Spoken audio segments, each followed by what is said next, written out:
No? Tigilan na ho ninyo yung paggamit nyo sa barangay. No? Gasgas na ho yan kasi nagagalit na nga ho mga taga-barangay sa inyo eh. Kasi nga ho ginagamit nyo sila para panakot dyan sa inyong mga kliyente.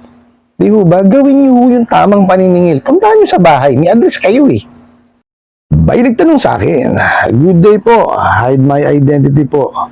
Totoo po ba na pupunta sa barangay ang agent?" Nag-reply po ako sa kanila na kung pwede next month ko na mabayaran. Ang kapatid ko po kasi ang nangungutang dito gamit ang name ko at di ko po alam saan pwedeng ipapadala ang bayad sa kanila. Salamat po. Good day, Mr. Miss Involved reference. This is Field Officer of. Please be informed that you need to settle your obligation to amounting to 9,909.57 today. If you don't receive any feedback, our liaison officer are on their way to the nearest barangay in your home address at tomorrow, December 31, Tuesday at 3 p.m. Prepare exact amount for barangay settlement. Best regards. Thank you. Before you settle, kindly call this number for further explanation and negotiation. Alright, napakagandang katanungan po nito, pero bago natin sasagutin, imbitahan ko muna sana kayo na pakisuportahan po sana aking mga social media accounts sa YouTube, Facebook, and TikTok. Okay, bago natin sagutin itong katanungan na to, shout out ko muna yung akin hong pamangkin, no? RD Aquino, mga Bulacan po. Shoutout sa iyo, pamangkin. Okay? Lagi yun daw kasi siya nanonood ng aking mga video. Sabi niya, lagi daw akong galit eh. Pasensya na, pamangkin. Okay? Medyo napipikon lang tayo ng konti dun sa mga ginagawa ng mga abusadong OLE agent, no? Sa ating mga kababayan, mga naabuso po nila. Okay? Sige, sagutin ho natin itong katanungan na ipinadala po ng ating isang manonood. Okay? Sabi niya nga po is nakahiram daw po, actually hindi naman siya, yung kapatid daw po gamit yung kanyang pangalan. Okay? At hindi daw ho niya alam kung saan ipapadala. Okay? Ang alam ko kasi itong OLA na to is may e-wallet to eh. Okay? So ngayon, malamang po walang laman yung inyong e-wallet kasi pagka siya ang alam ko po pagka ho kasi yan, hindi kayo nakahulog sa takdang oras, nag-automatic na nagdideduct dun sa inyong wallet, no? So, most probably, wala nga ho ito yung inyong, walang laman yung inyong e-wallet, kaya hindi po, no, kayo nakakahulog. Ngayon, sabi nyo nga, nakiusap kayo, no, na next month nyo babayaran. Kaya lang, hindi nyo alam kung saan pwedeng ipadala, no, yung bayad ninyo. Okay. Ngayon nagpadala ho itong OLA na to, okay, ng barangay visitation. Okay. Nalilinya tayo sa sa barangay ngayon no. Well, as kagaya ho ng lagi kong sasabihin, no, base ho dun sa sa Supreme Court Memorandum Circular 14-93, no, pagka ho yung mga malalaking kumpanya, organisasyon, hindi na ho yan iniintindi sa barangay. Okay, so malabo ho mangyari to, no. Pinagtataka ko lang dito sa sa OLA po ninyo is legitimate naman to, no. Kaya lang unfortunately most siguro kumuha sila ng third party, no, na maniningil in behalf of them, no. Kaya siguro ganito ho yung nangyayaring paniningil sa inyo. Yun ho kasing mahirap pag wala hong sariling collection team, no, yung OLA ninyo. Tsaka ho nga pala, no, in fairness naman ho kasi dun sa dun sa nahiram po ninyong OLA, no, hindi ko kasi alam kung gaano katagal, no, yung inyo pong nahiram dun sa kanila. Okay, sige, baka ho, medyo matagal na, hindi ko alam, no? Pero, kasi nga ho, nakiusap naman kayo na ano, next month babayaran. Okay? Sana lang ho, nagkaroon kayo ng kasunduan man lang, no, kung kailan. Tapos, ito ho yung, yung letter na pinadala, yung barangay visitation nga, no? Na pinapabayaran sa inyo yung 9,909.97 ngayon. Actually, ano pa to December 32 Kung hindi daw po, magpupunta raw po sila sa inyong address, yung mga agent daw nila, no? December 31. Actually, lagpas na nga ho ito Alas 3 daw po. May oras pa talaga no?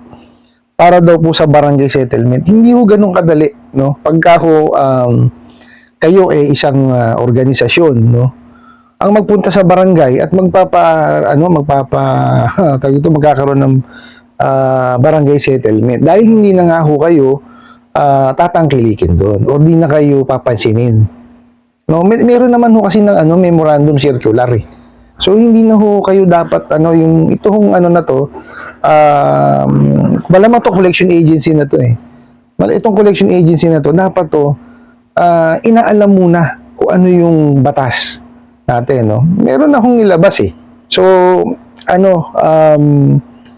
wag niyo na hong gamitin, no, sa paniningil niyo kuno. Kasi actually hindi naman paniningil tong ginagawa niyo no? Pananako to kasi wala namang katotohanan Di ba? Tapos doon sa nagpadala, no, may nilagay naman hong number. Okay? So, sabi niyo nga babayaran niyo siya next month. Tawagan niyo yung number na nilagay po nila dito. No, sabi nga ho dito, before you settle, kindly call this number for further explanation and negotiation. O, yun naman po pala. If they're open for negotiation and negotiation, so tawagan niyo po yung number. Okay, para po kahit pa paano, baka mamaya, mabibigyan pa nila kayo ng ibang option para makapaghulog kayo, no? Tawagan niyo po, no? Subukan ho muna natin, doon sa mga nanonood, subukan ho muna natin kung paano sila makipag-negotiate. Kung talagang nakikipag-usap naman ho sila ng maayos, kausapin nyo po. No? Bigyan nyo sila ng pagkakataon na mabigyan kayo ng option kung paano kayo makakapaghulog. No? Hindi naman ho kasi lahat ng OLA abusado. Kaya lang nga, ito nga ho kasi, hindi naman ho kasi talaga tama yung barangay visitation. Anong ibig mong sabihin? Ba't magpapadala ka ng isang sulat through email na nakalagay barangay visitation? Diba? Huwag mo na sa barangay puntahan. Meron naman kayong address Diba? May ID naman na pinipresenta sa inyo. May address din yun. So, puntahan nyo na lang sa bahay. Huwag nyo nang gamitin yung barangay. Lagi nyo ginagamit yung barangay. Gasgas na yan Okay, which is napakalino po dun sa circular na ipinilabas po ng Supreme Court, yung 14-93, no, na pagka po juridical entity or organisasyon, hindi mo pinapansin yan sa barangay. No? Tigilan na ho ninyo yung paggamit nyo sa barangay. No? Gasgas na ho yan kasi nagagalit na nga ho mga taga-barangay sa inyo Kasi nga ho ginagamit nyo sila para panakot dyan sa inyong mga kliyente. Di ba? Gawin nyo yung tamang paniningil. Puntahan nyo sa bahay. May address kayo Di ba? Bukod ho sa itinipe ko yung address, no, nagbigay ho ng ID na may address din. Ba't di nyo puntahan? Di ba? Napakasimple lang naman ho yan. Huwag nyo pahirapan ang paniningil. No? Sentido común lang ang gagamitin nyo. Diba? May nagbigay ng address. Isa mo pupuntahan doon sa address. Di ba? Tapos regarding naman ho dun sa kasi sinabi nyo kasi ang nanghiram yung kapatid po ninyo. Accommodation sale yan, lalabas kasi pangalan ninyo pero iba ho yung nanghiram. Sa susunod wag niyo gagawin yun kasi pangalan niyo ang masisira. Baka mamaya ho kasi dumating ho yung panahon na kayo manghihiram ng medyo kalakihang halaga, mamaya makita sa sa CIC po na meron hindi na nabayaran, maapektuhan ho yan yung credit standing. which is very important. Kasi ho, kada tao dapat, inaalagaan ho ang credit standing. Huwag niyo papahiram yung identity niyo sa iba. Importante na yung identity niyo para sa inyo. No? Tapos, kung manghihiram kayo, pangalan niyo talaga. Huwag nga pagagamit sa ibang tao. Kasi marami na hong napahamak sa ganyan, hindi ho nababayaran. Masisira ho credit standing ninyo. Kagaya sinabi ko sa inyo, paano yan kung kakailanganin nyo manghiram sa ibang, sa darating na panahon? Ba? Hindi kayo ngayon mapahiram dahil nga, mayroong hindi nabayaran yung gumamit ng pangalan po ninyo. Pakakaiwasan nyo po yun kasi napakahirap po, pagka nasira yung inyong credit standing.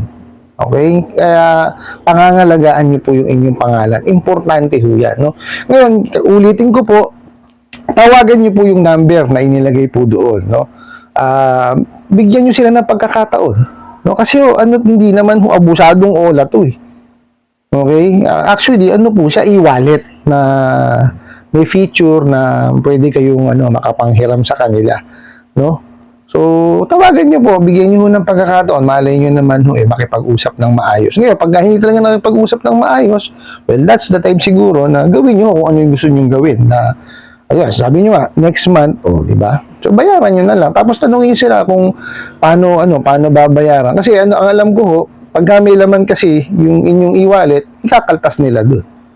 So, kung dun nyo na lang ilagay para kakaltas po nila. Okay po? I hope nasagot ko po itong katanungan na to at sana po'y makatulong.